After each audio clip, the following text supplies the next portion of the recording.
எனக்கு மிகவும் பிரியமான அருமை சகோதர சகோதரிகளே, அன்பு இளையோரே, பாசமான குழந்தைகளே, எல்லோருக்கும் அற்புத குழந்தை இயேசுடைய திருவிழா நாள் வாழ்த்துக்களையும் அவதருகின்ற அமைதியும் அருமையும் உரிதாக்குவதில் இருக்க மகிழ்ச்சி அடைகின்றேன். இன்று பாத்திமா அன்னையுடைய பங்கின் வரலாற்றில் ஒரு முக்கியமான நாளாக நாம் எல்லோரும் கருத வேண்டும். இந்த பங்குடைய ஆன்மீக வளர்ச்சியில கடவுள் நமக்கு இன்னொரு வளர்ச்சியும் அந்த தொடர் வளர்ச்சிக்கான ஒரு கருவியாக இருக்கின்ற இந்த ஏழ்மிகு கெபியை கடவுள் அளித்திருக்கின்றார். நாம் அனைவரும் நம்முடைய கைகளை தட்டி ஆண்டவருக்கு நாம் நன்றி செலுத்துவோம். இயற்கையின் மத்தியில் நம்முடைய மக்கள் வாழ்கின்ற பகுதியில் இப்படிப்பட்ட ஒரு எழில் மிகுந்த சிற்றாலயம் அல்லது கெபி அமைந்திருப்பது நமக்கெல்லாம் கடவுளுடைய ஆசீர்வாதத்தை கொண்டு வருகின்ற ஒரு நிகழ்வு என்று சொன்னால் அது மிகையாகாது. இந்த கெபி உருவாக காரணமாக நாம் எல்லோரும் நினைத்து பார்க்கின்றோம். நம்முடைய பங்கு தந்தை குழந்தை இயேசு அன்பிய உறுப்பினர்கள், பங்கு மக்கள், பங்கு நிர்வாகிகள், அன்பிய தலைவர்கள் மற்றும் இந்த கெபி உருவாகின்ற நன்கொடை அளித்த எல்லோர்கள், உழைத்தவர்கள், ஜெபம் செய்த எல்லோருக்காகவும் நாம் நன்றி செலுத்துகிறோம். அன்புக்குள்ள இந்த கெபி உருவாக்கிய நிச்சயமாக நம்முடைய பங்கு தந்தை சொன்னது போல நம்முடைய முன்னாள் பங்கு தந்தை அருள் தந்தை இயேசுராஜ் அவர்கள் இதை கனவு கண்டு இதற்கு அடித்தளமிட்டு இதை உழைத்து வளர்த்தெடுத்திருக்கிறார்கள். அதை நம்முடைய பங்கு தந்தை அருள் தந்தை டேனியல் சர்மா அவர்கள் இதை அழகுபடுத்தி முடித்து வைத்து இதை நமக்கு அர்ப்பணித்திருக்கிறார். எனவே நம்முடைய இரு பங்கு தந்தைகளுக்கும் நம்முடைய கரங்களை தட்டி நம்முடைய நன்றியும் வாழ்த்துக்களையும் அவர் தெரிவித்துக் கொள்வோம். தந்தை இயேசுராஜ் நம்முடைய பங்கத்தை சொன்னது போல இன்று அவர் இருந்திருந்தால் மகிழ்ந்திருப்பார். ஆனால் இன்றும் அவர் மகிழ்ந்து கொண்டிருக்கிறார். இன்று கடவுள் பக்கத்திலே அமர்ந்து அங்கிருந்து அவர் மகிழ்ந்து கொண்டு நமக்காக கலந்து பேசுகிறார் சொன்னால் அது மிகையாகாது. தந்தை இயேசுராஜ் எனக்கு நன்றாகவே தெரியும். நான் ஆம்பூரில் பங்கு தந்தையாய் இருந்து வெளிநாட்டுக்கு படிப்பதற்காக சென்ற போது எனக்கு பின்பாக ஆம்பூரிலே அவர் பங்கு தந்தையாக பொறுப்பேற்றார். அவருக்கும் குழந்தை இயேசுக்கும் ஒரு தொடர்பு உண்டு. அவர் செல்கின்ற இடமெல்லாம் அற்புத குழந்தை இயேசுடைய கெபியை கட்டி அந்த பக்தி முயற்சி வளர்ப்பது அவருடைய ஆன்மீகத்துடைய ஒரு பகுதியாக இருந்திருக்கிறது. ஆம்பூர் பங்கில அந்தோனியார் கோயில், ஆனால் அந்த பக்தியை போலவே அந்த பங்கிலும் அற்புத குழந்தைக்கு என்று ஒரு சிறிய ஆலயத்திலே கெபியை கட்டி அற்புத குழந்தை சிறிய பக்தியை அந்த மக்கள் மத்தியே வளர்த்தவர். அதோடு அவர் பாகாயம் அற்புத குழந்தைய பங்கிலே பங்கு தந்தையாக இருந்தவர். அதில் நம்முடைய பங்கிலும் இந்த அற்புத குழந்தை கெபிக்கு அவர் அடுத்திருக்கும் சொன்னால் அவருக்கும் அற்புத குழந்தைக்குள்ள பக்தியும் நம்பிக்கையும் அவருடைய தொடர்பையும் நமக்கு வெளிப்படுத்துகிறது. எனவே நிச்சயமாக இந்த நாளில் அவர் நமக்காக கடவுளிடம் பரிந்து பேசுவார், அற்புத குழந்தை பரிந்து பேசுவார் என்ற நம்பிக்கையிலே இந்த திருப்பலியை நாம் பங்கெடுப்போம். அன்புக்குள்ள அற்புத குழந்தைய பக்தி நம்முடைய சமூகத்திலே மிகவும் பிரபலமாக கொண்டாடப்படுற ஒரு பக்தியாக இருக்கின்றது. அது பெங்களூர் விவேகானந்தர் அற்புத குழந்தை திருத்தலம் தொடங்கி நம்முடைய மறைமாடுகின்ற பல ஆலயங்கள், அதோடு தொடர்புடைய பல சிற்றாலயங்கள் பல கெபிகள் இவையெல்லாம் நம்முடைய மக்கள் அற்புத குழந்தைய பக்தியில ஆழ்ந்திருக்கிறார்கள். அற்புத குழந்தைய ஜெபிக்கின்ற போது அருளை பெற்றுக் கொள்கிறார்கள் என்ற உண்மையும் நமக்கு சொல்லாமல் இல்லை. அன்புக்குள்ள ஏன் இந்த அற்புத குழந்தைய பக்தி முயற்சி என்று பார்க்கின்ற போது 2 காரணங்களை ஒரு பகிர்ந்து கொள்ள ஆசைப்படுகிறேன். ஒன்று, இயேசு அவருடைய பிறப்பு நாம் கடந்த நாட்களில் நாம் கொண்டாடினோம். அற்புத குழந்தைய பக்தி வச்சிருப்பது கடவுள் இந்த உலகத்தை எந்த அளவுக்கு அன்பு செய்தார் என்பதை குறிப்பதற்காக கடவுளே வார்த்தையான இறைவன் மனித உருவெடுத்தார். எனவே கடவுளுடைய அன்பை நமக்கு எடுத்துக்காட்டுவதற்காக, தொடர்ந்து நினைவுபடுத்துவதற்காக இந்த குழந்தைய பக்தி வச்சு நமக்கு வெளிப்படுத்தப்படுகிறது. யோவான் 3:17 வாசிக்கின்றோம். கடவுள் தம் ஒரே பேர மகனை உலகிற்கு அனுப்பும் அளவுக்கு இந்த உலகத்தில் அன்பு கூர்ந்தார் என்று நாம் வாசிக்கின்றோம். கடவுளுடைய அன்பு குழந்தையாக பிறந்திருக்கின்ற இந்த இயேசுடைய உருவத்தில் நமக்கு வெளிப்படுத்தப்படுகிறது. அது மட்டுமல்ல, தொடர்ந்து அவரது உலகத்தை அன்பு செய்து கொண்டிருக்கிறார். அந்த அன்பை வெளிப்படுத்தும் வண்ணமாக, நமக்கு மீண்டும் நினைவுபடுத்தும் வண்ணமாக இந்த அற்புத குழந்தைய பக்தி முயற்சி நமக்கு தெரிகிறது. இரண்டாவது அன்புக்குள்ள அற்புத குழந்தைய பக்தி முயற்சி நாம் 2 காரணங்களை செய்கின்றோம். ஒன்று, அவரை மகிமைப்படுத்துகின்றோம். அவரை நாம் மகிமைப்படுத்துகின்றோம். அதே வேளையில அவரை மகிமைப்படுத்துகின்ற வேளையில கடவுளுடைய அமைதி நமக்கு நிறைவாக கிடைக்கின்றது. அதான் குழந்தைய அந்த நவநாள் ஜெபத்தில முதல் வரி என்ன சொல்கின்றோம்? அற்புத குழந்தையே அமைதியற்ற எங்கள் உள்ளங்களில். இந்த உலகம் அமைதிக்காக ஏங்கி தவிக்கின்றது.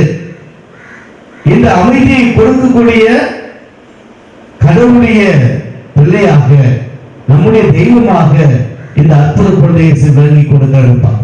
அதனால்தான் நாம் கடவுளை புகழ்கின்றோம், அவருக்கு மகிமை அளிக்கின்றோம்.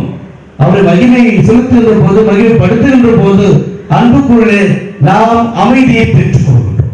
அதைத்தானே அவருடைய பிறப்பின் செய்தி நமக்கு சொல்லப்படுகிறது. வான தூதர்கள் அந்த இறைவனுக்கு நற்செய்தி அறிவிக்கின்ற போது, இதோ மாபெரும் நற்செய்தியை உங்களுக்கு அறிவிக்கின்றேன் என்று சொல்லப்படுது. எல்லா வானத்திலும் இணைந்து பாடிய பாடல், உன்னதர்களே கடவுளுக்கு மாட்சி உண்டாகுக, உலகிலே நன்மனம் கொண்டவருக்கு அமைதி உரித்தாகுக. இந்த குழந்தைய பக்தி அதைத்தான் நமக்கு சொல்கிறது. இந்த இடத்துல வருகின்ற போது, அல்லது குழந்தைய அற்புத குழந்தைய நவநாளை செபிக்கின்ற போது, அன்புக்குள்ளே நாம் கடவுளை மகிமைப்படுத்துகின்றோம், கடவுளை மாட்சி அளிக்கின்றோம்.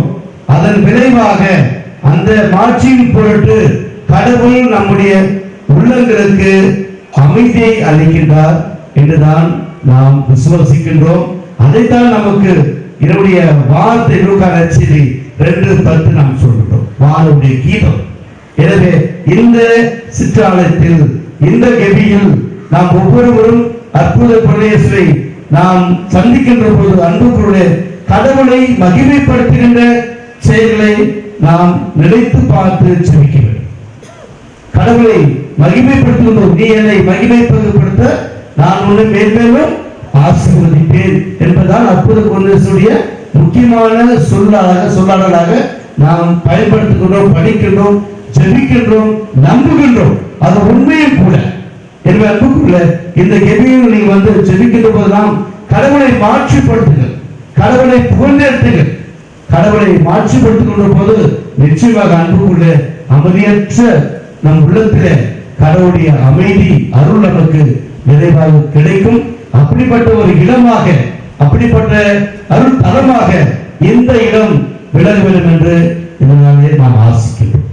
அதே வேளையில் அன்புக்குள்ள இந்த பக்தி முயற்சியானது கடவுளுக்கு மாட்சியும் நமக்கு அமைதி மட்டுமல்ல, அவரிடத்தில் விளங்கிய அந்த காட்சி நமக்கு மிக முக்கியமானது. குழந்தை நமக்கு குழந்தை நம்மை சார்ந்து வாழ்கின்றது, குழந்தை சார்ந்து வாழ்கின்றது. ஆனால் சார்ந்து வாழ்ந்த குழந்தைகளுடைய முகத்திலே பார்க்கிறோம் எப்பொழுதுமே தாழ்ச்சியும் மகிழ்ச்சியும் காணப்படுகிறது. அதே போல தான் அன்புக்குள்ள அற்புத குழந்தைய கெவியை நோக்கி வருகின்ற போது அவருடைய பாதத்தை அண்டி நாம் ஜெபிக்கின்ற போது நமக்கு தாழ்ச்சி என்ற அருள் இல்லை என்றால், மனநிலை இல்லை என்றால் நாம் அமைதியை பெற்றுக் கொள்ள முடியாது. அதுதான் அற்புத குழந்தை இன்னொரு தத்துவம் கூட. எனவே நான் பெரிய மனிதன், எனக்கு எல்லாம் தெரியும், எனக்கு எல்லாம் அடிப்படைகள் என்ற நிலை அல்ல, மாறாக கடவுளுடைய அன்பை நமக்கு வெளிப்படுத்துகின்ற இந்த குழந்தை வடிவான இயேசு கிறிஸ்து இருந்த அந்த குழந்தைக்குரிய மனது கடவுள் முன்பாக தனியை தாழ்த்தி கொண்டு, எவ்வளவு கடவுள் முன்பாக தனியை தாழ்த்தி கொள்கின்றானோ அப்போதான் கடவுளுடைய ஆசீர்வாதத்தை நாம் பெற்றுக் கொள்வோம். எனவே இந்த அற்புத பிரதேசனுடைய பக்தி முயற்சி, இந்த அருள்தலம் நமக்கு இன்னொரு விதத்தில் அமைதி மட்டுமல்ல தாழ்ச்சி என்ற புண்ணியத்தையும் நமக்கு கொடுக்கும் என்றால், அதுதான் நம்முடைய குடும்ப வாழ்வுக்கும் நம்முடைய ஆன்மீக வாழ்வுக்கும் நம்முடைய சமுதாய வாழ்வுக்கும் காரணமாக அடித்தளமாக விலகும். அதுவே கடவுளை ஆசீர்வாதத்தை கொண்டு வரும். அன்புக்குள்ள இந்த நாளே கடவுளுக்கு நாம் மீண்டும் நன்றி செலுத்தும் இந்த கிபிக்காக, இந்த அருளுக்காக, இந்த அருள் தரத்துக்காக. இரண்டாவது அன்புக்குள்ள இன்றைய வாசிக்கப்பட்ட நற்செய்தி நம்முடைய குடும்ப வாழ்வோடு இணைந்த ஒரு செய்தியாக நாம் பார்க்கணும். முதல் வாசலை வாசிக்கணும் இல்லையா? முதல் வாசலை என்ன வாசிக்கட்டும்? என்ன வாசிக்கட்டும்? சாமுவேலுடைய அழைப்பை நாம் வாசிக்கட்டும். பாருங்கள், சாமுவேல் ஒரு சாதாரண சிறு பிள்ளை. கடவுள் அவரை அழைக்கின்றார், கடவுள் அவரை அழைக்கின்றார். ஆனால் அவருக்கு அடையாளம் தெரியவில்லை. எனவே தனக்கு தெரிந்ததெல்லாம் சாமுவேல் என்ற மகனுக்கு தெரிந்ததெல்லாம் ஏலி என்ற குரு, தான் பார்த்தவர், தான் பழகியவர். எனவே கடவுள் அழைக்கின்ற போது தனக்கு தெரிந்த நபரான ஏலி அழைக்கிறார் என்று நினைத்துக் கொண்டு அவரிடம் கேட்கிறார், நீங்கள் என்னை அழைத்தீர்களா? முதலில் ஏலி அவர்கள் அதை கண்டு கொள்ளவில்லை, நான் அழைக்கவில்லை, போய் படுத்துக் கொள்ள என்று சொல்கிறார். இரண்டாம் முறை கேட்கின்றார், நீங்கள் என்னை அழைத்தீர்களா என்று கேட்கின்றார். ஏலி சொல்கின்றார், ஒருவேளை கடவுள் சாமுவேலை அழைப்பதாக எண்ணி அடுத்த முறை உன்னை யாராவது அழைத்தால் அது கடவுளதாக இருக்க முடியும்.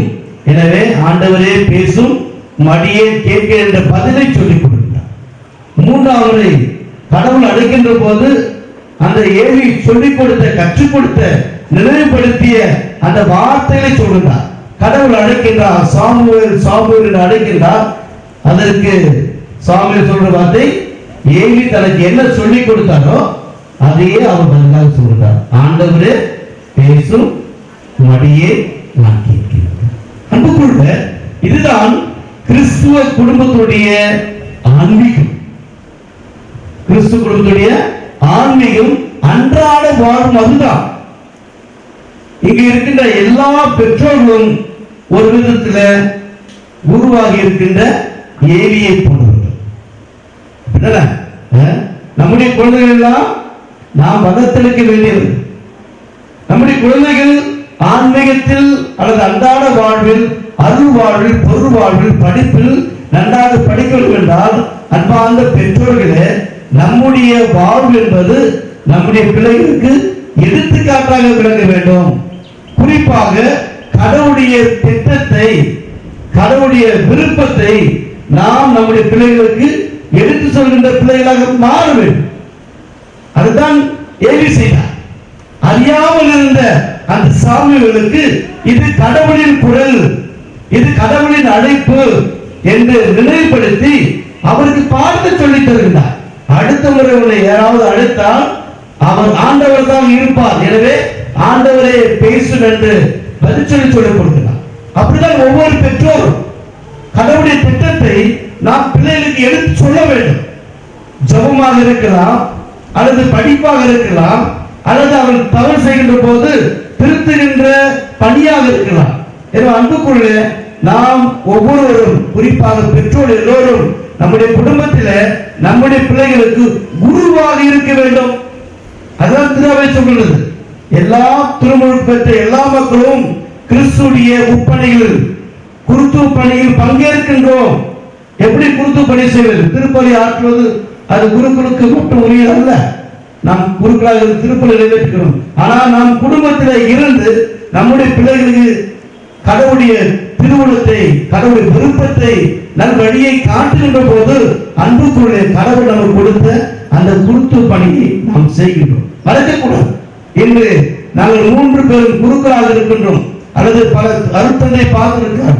இந்த குருத்துவம் என்பது ஏதோ வானிலிருந்து நமக்கு கொடுக்கப்பட்ட அருள் மட்டுமல்ல, அது வானில் குறித்து வந்த நபர்கள் அல்ல, மாறாக உங்கள் குடும்பத்திலிருந்து பிறந்த சாதாரண பிள்ளைகள் தான்.